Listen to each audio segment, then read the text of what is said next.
Hi, welcome to Lee on the Lectionary. Today we're looking at the readings for the week known as Proper 24 in Year B. Those readings are Isaiah 53 verses 4 to 12, Hebrews 5 verses 1 to 10, and Mark 10 35 to 45. Our readings this week show us that the service of the weak is more effective than the power of the strong. The service of the weak is more effective than the power of the strong. The poem of the suffering servant in Isaiah 52 and 53 is a carefully crafted passage of 5 stanzas or paragraphs, but only the final 3, for some reason, are set for our reading.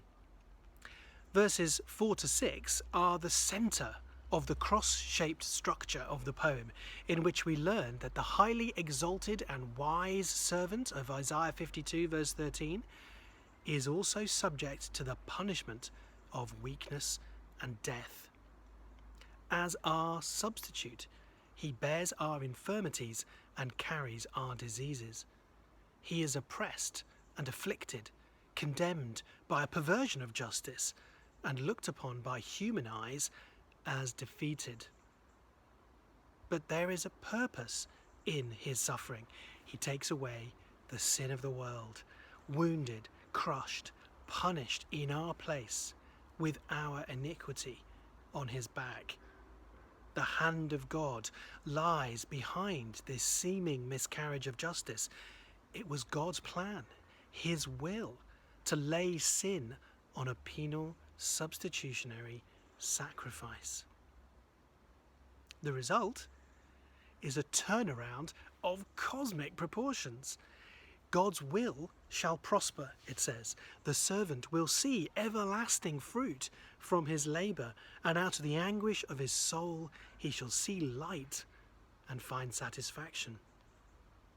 Though cut off for a time, poured out, spent, this servant ends up with a portion among the great, dividing the spoil with the strong. He not only died to bear the sin of many, but because he now lives, he intercedes for transgressors. It's really hard not to read that and see Jesus, isn't it? Hebrews 5 reminds us that this experience of weakness was part of Jesus' qualification for ministry as our great high priest. He can deal gently with us, the ignorant and the wayward, because he understands our weakness, though he himself drank temptation to the dregs and still resisted every drop of its power. He was appointed by God as our priest in the order of Melchizedek. We now need no other priest in that or any other order, because Jesus is still very much alive and active on our behalf. He learned obedience, it says. He qualified for the role of eternal high priest and became the source of salvation for all his faithful people. As the early church father and preacher Chrysostom says in application of this point, if he, though the Son, gains obedience from his sufferings, how much more shall we? All our afflictions have ultimate purpose. Though they're not of the same purpose as Christ's, they do have ultimate purpose.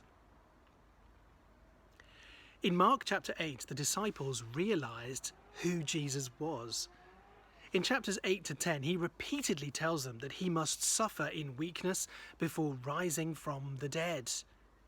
Yet James and John, those sons of thunder, only hear the lines about the glory to come and long for personal greatness. So the Lord patiently teaches them again that the way which leads to glory lies through service of others, not through lording it over them, even when that results in pain and discomfort.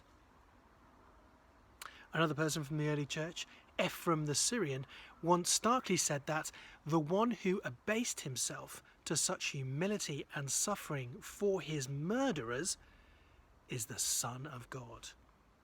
And even if the glorious Son of God, the Son of Man, did not come to be served and pampered, but to serve those who were his enemies, how can we imagine that our path to eternity could be any less abasing or self-renouncing? He gives his life as a ransom for many, as we, in imitation, pour out our strength for the sake of others too, even those we do not like, because this way true greatness lies.